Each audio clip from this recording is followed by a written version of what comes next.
Good day, everyone. Nice to see you here. Thanks for joining on site or online, to those of you who are online. Now, for the next 45 minutes, we'll talk a little bit about carbon markets, specifically safeguards for carbon markets and safeguards from a local community perspective. Now, I know carbon markets is a particularly contentious topic, so whatever your personal stance on carbon markets, whether you think they should be scrapped completely, whether you think they're fine the way they are, or whether you think they should be redesigned, the fact is they are most likely here to stay. The demand for voluntary carbon markets globally is projected to increase 15-fold by 2030 and 100-fold by the mid of the century. So the demand for these carbon credits needs to be met with some sort of supply in terms of land, for instance, through reforestation or afforestation that generates carbon credits. So there is a looming risk of a rush for land as a potential to generate carbon credits. So there is a need to talk about safeguards and to talk about who lives on the land that is supposed to generate carbon credits and what are the rights of these people and how can we safeguard their rights. Now, we have an interesting panel for you, and we try to prioritize the local perspectives today. And so I would like you to welcome with me our first speaker on this panel, Getrai Ndunde. She is a local farmer. Please join us on the stage, Getrai. Thank you. Please give a round of applause for our first speaker. Now, Getrai is a local farmer and a trainer, as well as a community secretary.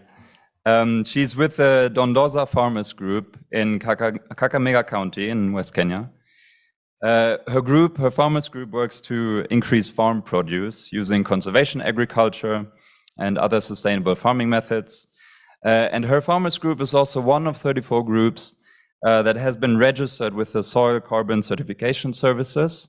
So her group is part of a carbon sequestration program and carbon credit scheme program.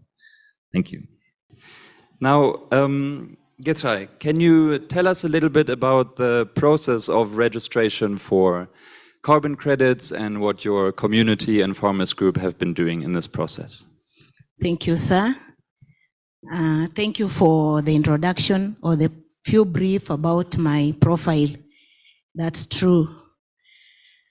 Dondoza Farmers Group is one of the 34 groups that have registered by Carbon Credit Project. And the reason why we did so, we as farmers, we were told that the activities we are doing on our farms is contributing in reducing of carbon from the atmosphere. Because on the other hand, as farmers, we were affected the floods, and also the drought. These climatic changes plus the heat was affecting us. And so we felt the interest also to save our climate and joined the carbon project. We were also given some information which we impressed that as registered farmers under carbon and registered group under carbon, we were to benefit for the work we are doing to sequence the carbon from the atmosphere, whereby the funds were to be paid from the countries that have emitted carbon in the atmosphere. Therefore, we felt it's good. But now we have some concerns that I wish to point out today that they can be addressed. One of it is that the payments that we were to receive as farmers, we were told it would not come directly down to me as a farmer, but I would benefit through trainings, whereby the funds were to facilitate payments for extension officers, of which it's not clear to us for what period will they be being paid, and how much will they be receiving? And we as farmers, we had asked if we would be given the payment direct, but then it was that the amount being paid is annually, and it might not be a reasonable amount if paid directly to the group to share. Therefore, the concerns that farmers have on the ground, farmers have a few concerns. What is the value? What's the value of carbon that we have sequenced as farmers being sold? And the channels, secondly, the channels for payment to the groups. Which are the channels directly as the money payment flows to reach the farmer? Yeah, as I said earlier, how much will the extension officers be paid? Farmers need also to know. We gave consent for our farms to be registered under carbon project. For how long will this project take? And suppose I feel I want to quit the project. What is the procedure? Am I allowed to stop at any time? How are we going to ensure that there is accountability of all actors in the project? Otherwise, we are happy. We were proud as farmers to hear that what we are doing on the ground is contributing in a big way in reduction of carbon from the atmosphere, which is important to us. Thank you. Thank you, Getra. I think this raises some very important questions that we can hopefully pick up as the discussion continues. So please welcome with me our next 2 to 3 speakers. First of all, 2 people here on site. No, please stay, Getra. Yes. Thank you. Stay with us on the stage. First of all, I would like to ask Violet Chivutse to come up on the stage and Washika Zungu to join me on the stage. Please give a round of applause to these speakers. Now, we also have a speaker joining us online, and it is Wahida Shaw, and I hope, Wahida, are you there? Can we? Yes, I'm here. Fantastic. This is perfect. Please join me here. So let me introduce our full panel now that we are in full swing here. So next to me here is my colleague, Washer. He's a land governance specialist and research associate at TMG, which is a Berlin-based think tank. At TMG, he leads the Global Soil Week project activities in Kenya and Malawi. And next to him is Violet Chivutse. She is the founder and coordinator of Shibuya Community Health Workers, which is a grassroots network working on land and inheritance rights of women and orphans in Kenya. Now, online, we are also joined by Wahida Shaw. She brings 25 years of experience in nature management policy, and she leads UNDP's climate and forest team in Africa. She has worked in climate and forests for over a decade now. Thank you all for joining me here on the stage. Now, I will pose a couple of questions to our speakers here on the panel to pick up the things we just started talking about. So, Violet, from your work and experience with local communities and working on the ground, what do you perceive to be the potential benefits, but maybe also some of the risks for local communities that are looking to participate in voluntary carbon markets? Thank you so much. As you said, my name is Violet Chivutse. I am a grassroots women organizer. That is a summary. I work with Shibuya Community Health Workers, works with 119 farmers groups, among them 34, which Dondoza is one of them, are the groups that have been registered for the carbon credit. And the history comes from these groups organizing, doing agroforestry, soil management and rehabilitation activities that are really, really strong, where we train them on 6 key technologies, which we partner with GIZ, GFA, and other partners. And what I want to say is the carbon project, for me, if it is actually used well, it is one very positive thing because it makes farmers to impress and appreciate their role in when they plant trees, when they do this conservation agriculture, because then they know they are contributing. Because for a long time, the world does not recognize the contribution of farmers. Maybe they will just be mentioned in food security, but other things around ensuring soil neutrality, people never mention. And I'll go more because my interest has been most on women farmers. The grassroots women farmers in rural community are the majority. And they are doing these activities on day-to-day basis as their role of being caretakers, because they need to bring food on the table. And when you want to bring food on the table and you have degraded land that cannot produce food, so you have to again look for means to ensure that you can keep the soil fertile. So this is why the women are involved. So when we look at the carbon credit, this is a big potential to actually realize women empowerment and be able to position the grassroots women farmers as key actors in issues of climate change and environmental conservation. This is a very big opportunity if the project is described well. On the other side also, that most farmers do not make money for the things they do. So if this project is actually done in a good way, then the farmer is assured of at least having resources somewhere, whether the resources are going to the group or they're going to individual farmers, but at least there are resources like a bank somewhere where the farmers can actually tap into. I will quickly talk to the risks because that's what my colleague and my one of the great farmers has talked about, is that the farmers do not have clear information on how this process is going to work for how many years.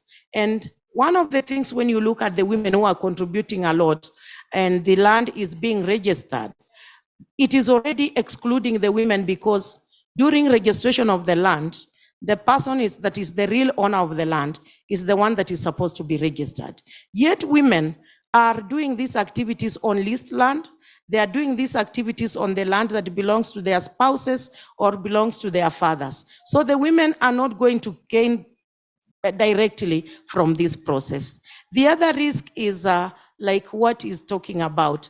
There has been no measures to show accountability in how this process is going to run. So we are really worried that the women farmers may not end up, who have been contributing a lot, may not end up being the beneficiary of this money, because when you don't know, even this extension officer, that they are being promised to be paid, which we like because we want the trainings to continue. If you don't know how much this extension officer is going to be paid, you also don't know the amount of the contract that they are signing with the carbon credit or with the government or whoever, to know how much time are they going to be giving the farmer for the money that is being paid in exchange of this work that the farmer does. That is a very big risk, lack of accountability. And I think I can talk to others later because I know we are sharing time. Yes, thank you. Thank you for raising these points. I will move on, but I think there are several things that we will come back to, specifically accountability that you just mentioned. Wahida, please let me pose a question to you, because you bring sort of this international level perspective and you have project experience across several countries. So from your experience and given some of the things that you had just heard from the ground, what has worked well? And what are some of the pitfalls of carbon credit projects that they might fall into, or for that sense, maybe other payment for ecosystem service schemes? Over to you. Great. Thank you so much, Moritz, and thank you so much for having me in this august panel. It was really wonderful to hear from both Gitai and Violet about some of the real sort of practical and important issues that they face in setting up these carbon markets and their participation in them. If I may just step back for a moment and just to say that, you know, there's so much interest in carbon markets. There's two main types. One is the compliance market, and the United Nations Framework Convention on Climate Change has set about opportunities for collaboration between countries under Article 6.2. And then, of course, you have a whole bucket of experiences in the voluntary carbon market. And both Gitai and Violet were speaking about those kinds of opportunities. And in a place like Kenya, you know, they have really preceded any kind of sort of governmental participation in more collaborative approaches between countries, for example, bilaterally under Article 6.2. I just wanted to set out that quick framework. We work closely with our counterparts in the UN RED program, with the Food and Agriculture Organization and the United Nations Environment Program to really look at all of these risks and benefits, and to be able to help countries and support initiatives within these different sort of areas in sectors. I focus on forests and land use, and so that's where most of my experience is. But I think, you know, the understanding is so important, and there are a number of things that are now in place that are required by the standards, the methodologies that the voluntary carbon markets are using to be able to ensure that we have good quality credits, high integrity credits. And that means a whole host of things. It means ensuring no double counting around the sort of accounting area, around monitoring, reporting, and verification. But then all of the areas around the social and environmental issues, and Violet and Gitai talked about some of those risks. And, you know, it's clearly important that the stakeholders within these voluntary carbon market initiatives are front and center and are engaged right from the start. For example, under the cooperative arrangements under 6.2, the parties, if they engage in that, they have to really comprehensively report on how they're engaging with the communities, how are the benefit sharing arrangements addressed. And this is key to ensure that these credits are high quality, and we're not greenwashing, and we're not incurring great risks for communities, and especially for women. As you said, women farmers, you know, they're not benefiting because usually a carbon right is linked to land tenure. And so let me give you an example in Ghana, where a jurisdictional program within the voluntary carbon market was set up, and a benefit sharing arrangement was discussed with all of the participants, all of the landholders, all of the landowners within the area, but also all of the other stakeholders that did not own land, just as the way that Violet has said. And a very sort of comprehensive benefit sharing arrangement was agreed. The number of years, how the money would come, where the money would come, what it would be used for, all of these before the start of the actual process, right? Not after, you know, before. All of these parameters have to be clear to communities and those engaging in these processes. And now Ghana received a payment, and that payment was disbursed according to this benefit sharing plan. There was an independent committee overseeing to make sure that those actual benefits did go to the communities, and the communities signed contracts within particular locales, so that they knew all of the details around this. Of course, we're all learning, and we need to improve and work towards better understanding of how to ensure that rights are not abused, and communities are able to, because communities are the ones that are actually doing the action on the ground to provide these emission reductions. And so they are the primary stakeholders within this process. And let me just stop by saying that there are a plethora of standards, right, and methodologies in order to be applied in any kind of voluntary carbon market approach, as well as in the compliance market. And there is much more oversight being required for that to ensure all of this transparency and accountability of participations, what are the impacts, the social and environmental risks, and in a very specific way in which to do this. And so I can probably stop here. I get excited and have a lot to speak about, but maybe give a chance for us to discuss further. Thank you. Thank you. So you just mentioned standards, which I guess are one way to protect some of the the participants or stakeholders in carbon markets from potential risks. So Washa, please let me ask you, given what we just heard and standards were mentioned, so from your perspective, what are some of the key mitigation measures to protect local communities from the risks of carbon markets? Yeah, I'll start with acknowledging again that you mentioned at the beginning of your presentation, and Wahida also mentioned that there is and will be increased attention to carbon markets and carbon offset projects and so on. And with the increasing attention to carbon markets, there'll be increasing demand for lands on which to implement these projects, right? And as this demand for land grows, the question we keep not asking ourselves is who owns the land and what is the land currently being used for? Now, for Africa specifically, these are lands that rural communities rely on for their food security and for their livelihood. So we have 70% of Africans relying on agriculture for their subsistence.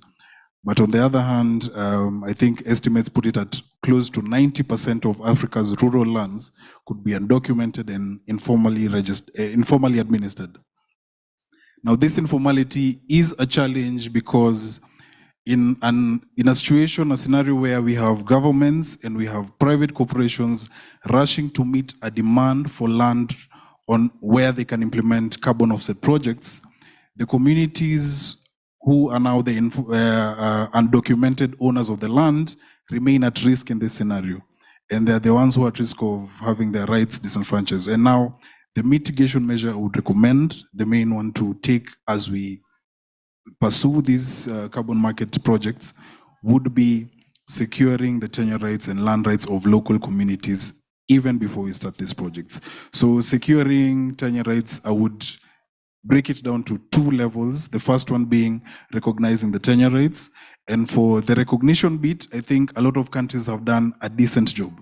Recognition is down to what do our laws say to at least recognize that this person is the owner, and specifically for customary tenure and communal land rights, a lot of African countries have made progress in this. But the second bit after recognition is the documentation of the land ownership. And this is where a lot of countries are falling behind.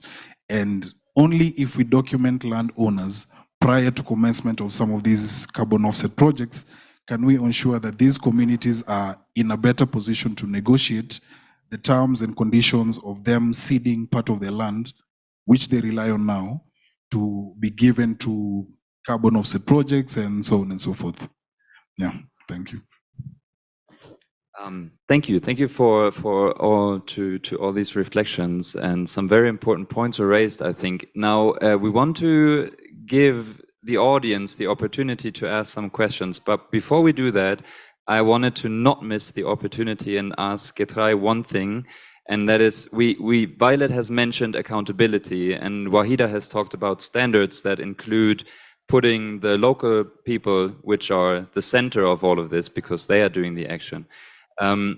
So what is your reflection on the accountability? Do you perceive this process as an accountable one where you can rely on the people you interact with that set up the carbon credit schemes? Thank you for the question.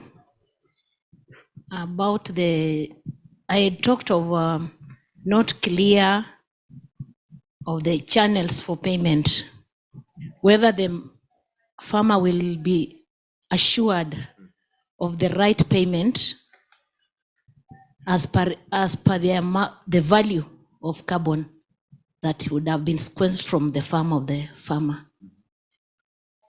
Therefore, if they acted on it appropriately, then farmers should be enlightened and be assured.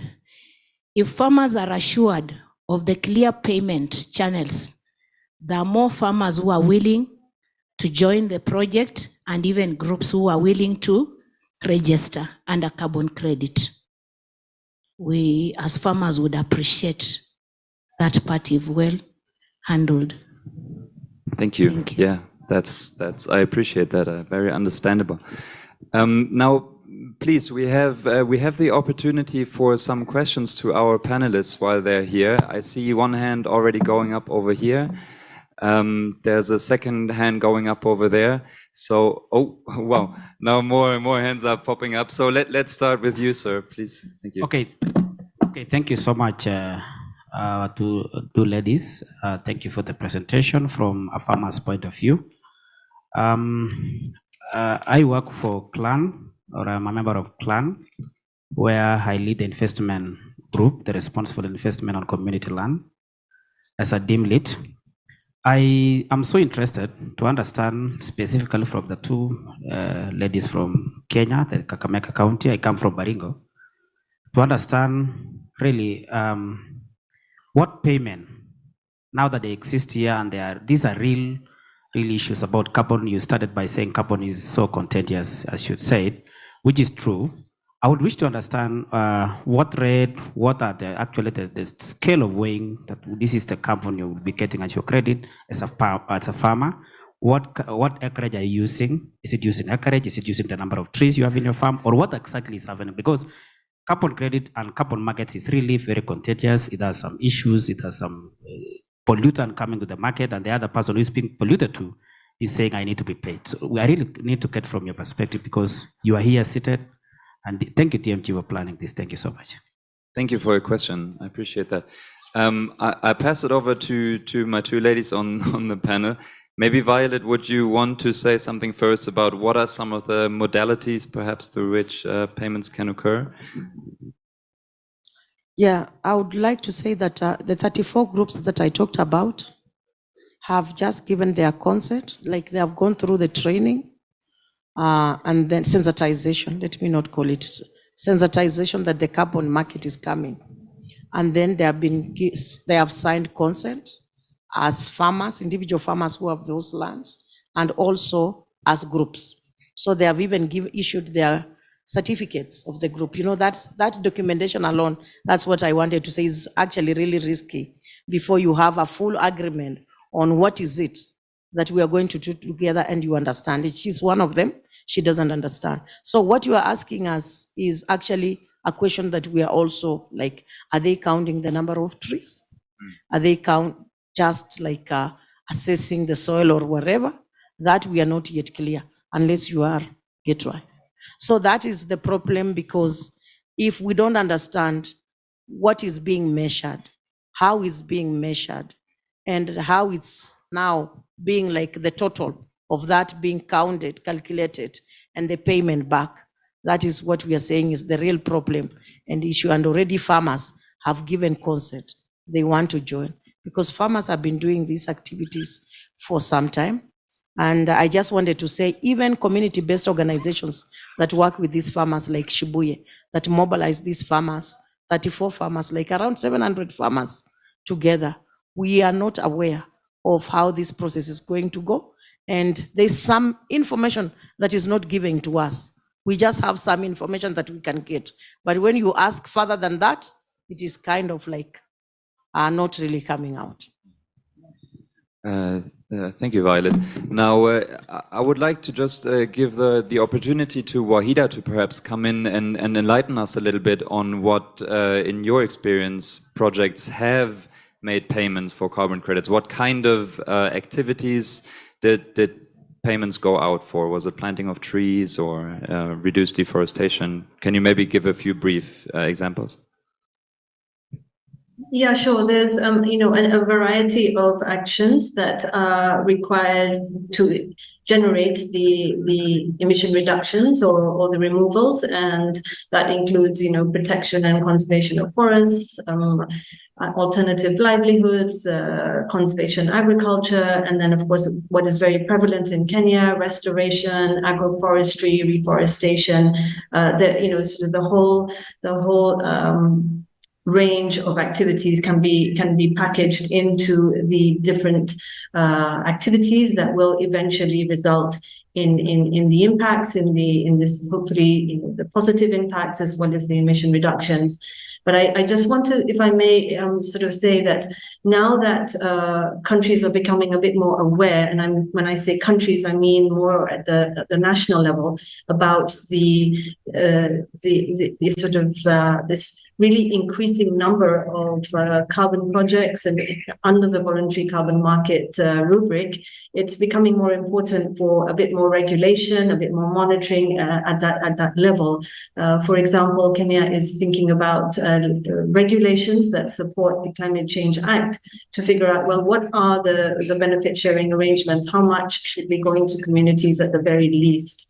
And so having some of these provisions in place are important, but also to ensure that they are discussed and balanced in a manner that doesn't reduce the incentives for investment from the various actors, private sector, etc. And there are a number of initiatives now in place, and a number of sort of tools for communities to really look at and to say, what are the questions we should be asking before we engage?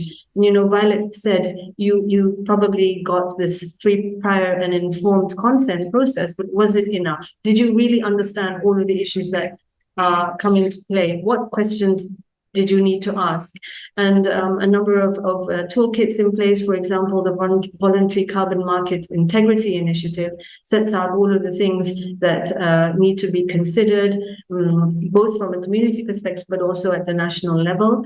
And the Integrity Council for Voluntary Carbon Markets is targeting the buyers, because of course they also have a big responsibility to ensure that the credits that they buy are not for offsets, not for not contributing to the overall climate action ambition. All of these sort of things that need to be put in place. So it's really, really important. And I think what Washe was saying with regards to tenure is also it's tricky, because some countries are trying to set up legislation about carbon rights, right? But in many countries, those carbon rights are linked to tenure, and then you have to, as Washe said, really understand how that works. In other countries, there's also community lands, right? And so communities come together and need to understand how that is structured. Thank you. Mm-hmm. Thank you, Wahida. Let's take, because there were a couple of hands up, let's take one more question before we move on, and maybe I see there are more questions than we can answer now, so I'll just commit the panel now to answer questions after the session. But let's please take one more question. I see the lady over here has had her, oh, she was first, yes, thank you. I think she was first, yeah, thank you. Hello everyone, my name is Zipporah, and I just want to understand some aspects, like how do we ensure credibility of these credits? Yeah, and then how will you also ensure that once these contracts with the farmers have been signed, will not be breached once the issuance start coming in, because farmers need to have that assurance that I'm signing into this thing and then it's going to earn income after some time. But then there is this issue of breaching the contract. Once the issuance starts coming in, there is money, farmers are left out and they have no voice on where to air their issues. So I just want to understand on those aspects, how will you ensure credibility of these credits in the market? And how will you ensure the security of the farmer? Thank you. I will pose this question to both Wahida and to Washa. I will pose the part about ensuring the protection of the farmer to you, and maybe Wahida, I will ask you again to comment on the credibility. Thank you. Over to you. Okay, sorry, are we going to take more questions, or would you like me to respond now? Oh, yeah, please. Could you respond to the question that was just posed? And part of the question was regarding the credibility. How can we ensure the credibility of the credits? Yeah, no, that's a really good question, and this is an important discussion. There are a number of standards that are now in place, gold standard, BERA, Plan Vivo, the architecture for RED Plus transactions, the trees, which is the environmental excellence RED Plus standard. And these standards provide for ensuring just that, right? The credibility of the credit, because if it's not really contributing to climate action, then it's greenwashing, right? And so there is a lot of effort and needed to comply with the standards, ensure that whatever is being implemented to generate the emission reductions is verified and validated over a period of time. And so there's set methodologies in place to do that. And the community should understand which methodology is being used and how it works. I mean, this is a key factor. There is not going to be any buyers interested in buying credits that are not being verified and validated independently. One of the issues for Africa is to really build a capacity of independent verifiers and validators on the continent, because at the moment we don't really have that capacity. You know, these are outsourced within the standards, and of course there are costs involved in all of that. And so a project developer needs to take on those costs, and communities need to understand, you know, how are these costs being met, and what is the framework for monitoring, verification, and validation. Thank you. Thank you, Vaida. Washa, could you comment on the part about, you know, how can local farmers be protected? We mentioned land tenure before. Could you say something about that? Yeah, I think I'll still center on the fact that documenting tenure rights is a good place to start for all these initiatives. And maybe let me go beyond and say, I know the likely counter argument would be registration of communal land rights. Communal lands is slow and it's taking a lot of time. And the proponents of these projects would argue, if we wait for all these communal lands to be registered, we may not undertake any carbon offset projects. But I would argue it's even more important to ensure that we document the landowners to avoid any risk of these projects being later on tarnished and being told that this project actually disenfranchises the community. That's a bigger risk, and I don't think any of the proponents of this project want to be in a position where they want to claim they solve a problem, but then introduced another problem of they have disenfranchised the community of their land rights. And just in closing, still on the fact that the proponents of some projects would say it would take a long time to register all communal lands in a country, I would propose then, at the very least, they could initiate the process of registering these communal lands before they start any project. Because when we don't initiate that process in any way, we are left in a situation where the private organizations that are involved in carbon offset projects can claim, we made an effort to identify community members who are the landowners, we had some meetings with some key stakeholders and so on and so forth, and on our part, we feel like we did enough. But then the government will also say, well, this land was not registered and so on, and there's a lot of back and forth. But only through saying that, okay, we started the process. For Kenya, for example, we have a process of registering the community as a legal entity, then registering the land as property of the community that is a legal entity. If we at least register the community as a legal entity, we are in a good position to say, okay, we've tried to establish who are the landowners, and now they are in a better position to negotiate for whatever terms we have under these agreements. Thank you. Thank you for that perspective. Now, we are moving towards the end of the session, but I would like to invite all of our speakers to put out a recommendation or a call to action to all of us or to the international or national community. Getai, I would like to ask you first, if you could, what is your recommendation to us with regards to how can we better support local communities that want to participate in carbon projects? How can we support that process, and what can we do for local farmers? Thank you. My opinion would be that we should consider farmer involvement in the planning and also implementation. Farmers should be involved. And also much farmers should be, apart from sensitization, whereby we were sensitized. From my speech, I said, we were told that what we are doing as farmers on the farm can be appreciated and we impressed. Apart from that, we need more clear information about it. Thank you. Thank you for that clear message, Getrei. Thank you. Violet, could I ask you next to please also give a clear message and a recommendation related to safeguarding local communities from your perspective? Yeah. Recently, I didn't attend the meeting, but one of my staffs attended a meeting where there was a discussion on having an advisory kind of committee for the carbon credit. And the way the structure of the advisory committee that was being made, the proposed one, did not have any slot for the farmers. It did not even have a slot for the community-based organizations that work directly with the farmers. And I thought that is also a very big risk. If we are going to have an advisory committee on carbon, if we are going to have any decision-making structure for carbon, if it doesn't bring farmers, and not just farmers, farmers from organized groups.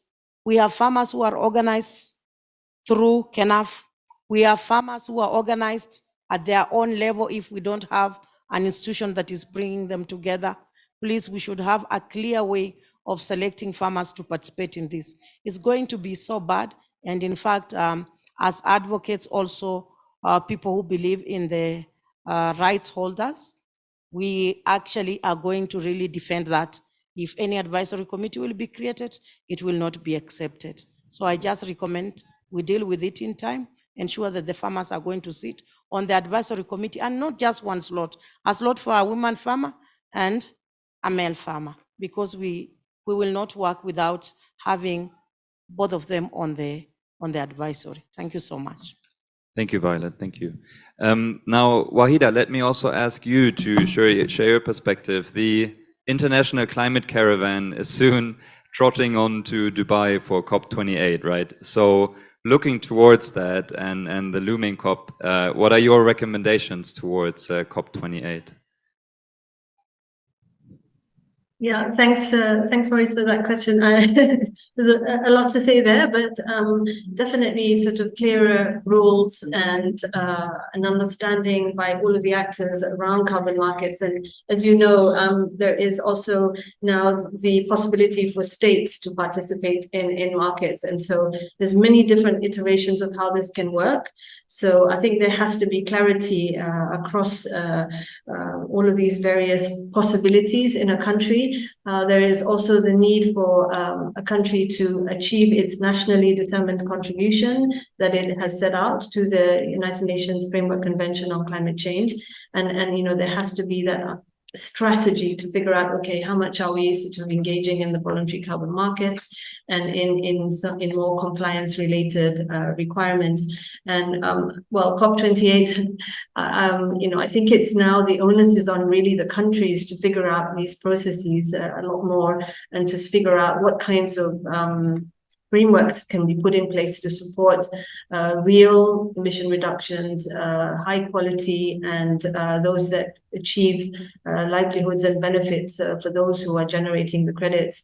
And one last point is, you know, maybe consideration of an independent grievance and accountability mechanism for stakeholders, so that this can be a pathway in which to sort of figure out if things go wrong. The other thing is that, you know, again, through these regulations in Kenya, the government is trying to set up for example, a requirement for a community development agreement, so that the communities are involved and in crafting, co-creating the program, and then entering into a clear agreement. And I think we're all learning in this process, right? It's a really evolving process, but there are many things to consider. Thank you.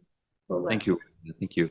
Washa, I will relieve myself of the task of summarizing the key takeaways from this. We have heard about a lack of clarity, accountability, the need to really put farmers, for instance, at the front and center. What are your key takeaways? What are your key messages that you want to put out, maybe looking at also COP and beyond? I can also go through some of what has been mentioned again, since you relieved yourself of that. The first one, a key takeaway from this session, especially from the input from Violet and Getrai, is the farmers are willing to participate in these markets, but then they would want more clarity on in terms of the payments, the value of the market value of the carbon that is being paid for, and even if the money is coming in on monetary form, who determines what form or shape that payment will take. And still from Violet mentioned something important about the markets and carbon offset projects being an opportunity to empower women farmers, but only if there is a transparency and accountability. And only if we can ensure that women are also rightfully acknowledged as participants in this process and all of that. And from Wahida's remarks, I think the quick takeaway I will mention is the fact that she mentioned something that we should all look into, which is the Voluntary Carbon Markets Integrity Initiative, which is at least something that attempts to set a standard in terms of setting up carbon markets, what should be looking at, on what would be sufficient in terms of protecting local communities. Then from my own takeaway, you mentioned the lead up to COP28, and maybe this is not something we had mentioned here, but it's something I've experienced from our work at TMG when we look at the UNCCD's land tenure decision, which was passed in 2019. So my recommendation as we move to take COP28 would be we need to talk about the land question in the context of all climate action, especially because for Africa, these are lands that communities rely on for their livelihood and for their food security. And maybe I'd go further and say, we had the 3 Rio conventions that came about 30 years ago in Rio, and we have one on desertification and land degradation, we have one on biodiversity, and we have the main one, which is on climate change, the UNFCCC. But for the land, there is no separate land for achieving the objectives of the UNFCCC, and then separate land for the UNCCD, and so on. At national level and at the local level, it's the same land that we are targeting for biodiversity conservation, the same land that we want for land degradation neutrality, and it's the same land we're targeting for climate change mitigation and adaptation measures. So that it would be important going into COP that we also consider how does the land governance, responsible land governance topic fit into all climate action, because again, the communities are the ones who are most at risk, even as we attempt to solve the climate crisis. Yeah, thank you. Thank you very much, Washa. So I guess it's fair to say, since there was a session today earlier about a new vision for Earth, so maybe part of that vision for Earth is realizing that all we do is part of the same land. At the end of the day, it comes down to the very same hectares that someone lives on and uses this for their livelihoods. I would like to thank all of the speakers here on site and Wahida online for delivering this from local to international perspective and sharing their experiences and insights. Thank you very much. Thank you. Thank you so much.